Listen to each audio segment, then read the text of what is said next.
దేశవ్యాప్తంగా జర్నలిస్టుల రక్షణ బాధ్యత కేంద్ర రాష్ట్ర ప్రభుత్వాలదేనని జాతీయ జర్నలిస్టుల సంఘం కార్యదర్శి గంట్ల శ్రీనుబాబు కోరారు.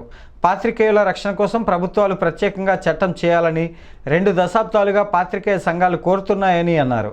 విజయనగరం జిల్లా మక్కువ మండలం ప్రజాశక్తి రిపోర్టర్ మాల్వాడ రామారావుపై అక్కడ టీడీపీ మండల అధ్యక్షుడు వేణుగోపాల్ నాయుడు దాడి చేయడంతో పాటు రామారావును చంపుతానని బెదిరించడంతో సోమవారం ఏపీ వర్కింగ్ జర్నలిస్టుల federation, AP broadcast journalist association, AP small and medium newspapers అసోసియేషన్ల ఆధ్వర్యంలో రాష్ట్ర వ్యాప్తంగా డీఐజీలు, కమిషనర్లు, కలెక్టర్లకు స్థానిక నాయకత్వాలు వినతి పత్రాలు అందజేశాయి.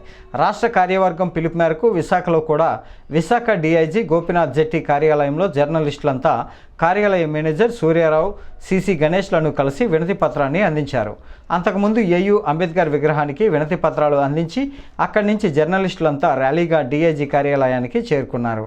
ఈ సందర్భంగా జర్నలిస్టులను కాపాడాలని, అలాగే దాడులకు పాల్పడుతున్న వారిపై కఠిన చర్యలు చేపట్టాలని, జర్నలిస్టుల ఐక్యత వర్ధిల్లాలి అంటూ నినాదాలు చేశారు.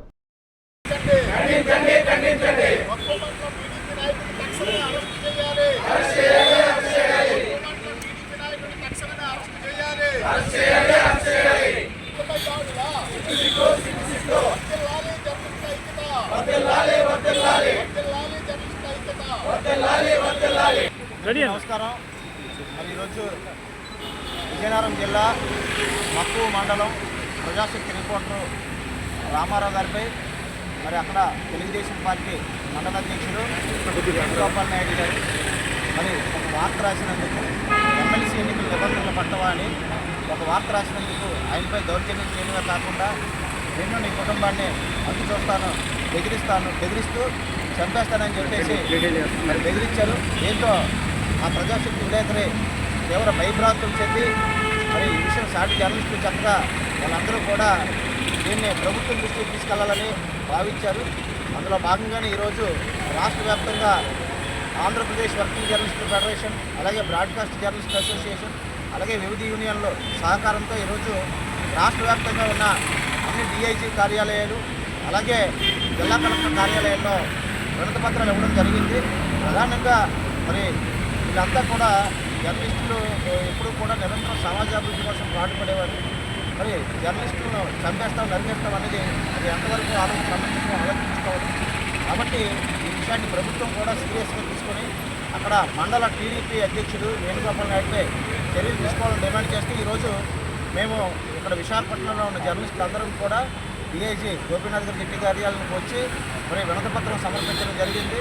మరి ప్రజాస్వామ్యం ఇటువంటి మంచిది కాదు. నమస్కారం. నిన్నటి రోజున అంటే ఆదివారం విజయనగరం జిల్లా మక్కువ మండలం ప్రజాశక్తి విలేకరి రామారావు మీద అక్కడ స్థానిక టీడీపీ నాయకుడు వేణుగోపాల్ నాయుడు తీవ్రంగా దాడి చేసి దుర్భాషలాడి, అలాగే చంపేస్తాను, నీ కుటుంబానికి దూరం చేస్తానని చెప్పేసి వార్నింగ్ కూడా ఇవ్వడం జరిగింది. ఇది ప్రజాస్వామ్య దేశంలో జర్నలిస్టులపై జరుగుతున్నటువంటి దాడిగా అందరం కూడా పరిగణించి ఈరోజు విశాఖపట్నంలో డిఐజీ గారిని కలవడానికి మొత్తం అన్ని జర్నలిస్టుల సంఘాల నాయకులు కూడా వచ్చి ఇక్కడ డిఐజీ గారి ఆఫీసులో మెమోరాండం ఇవ్వడం జరిగింది.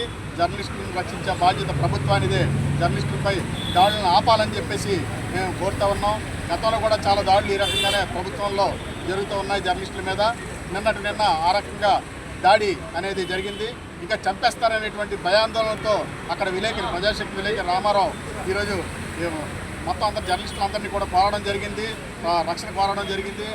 అందువల్లనే ఈరోజు రాష్ట్ర వ్యాప్తంగా కూడా అన్ని జిల్లాల్లో కూడా కలెక్టర్లని, ఎస్పీలని, సిపిలని, అలాగే డిఐజీలని కూడా జర్నలిస్టులందరూ కూడా ఐక్యంగా వెళ్ళి కలిసి జర్నలిస్టులపై దాడులు అరికట్టాలని చెప్పేసి, అలాగే ఏదైతే దాడి చేశాడో ఆ మండలం టీడీపీ నాయకుడు వేణుగోపాల్ నాయుడు ఆయన్ని అరెస్ట్ చేయాలని, ఎఫ్ఐఆర్ తక్షణమే నమోదు చేయాలని చెప్పేసి అందరం కూడా డిమాండ్ చేయడం అనేది జరుగుతుంది.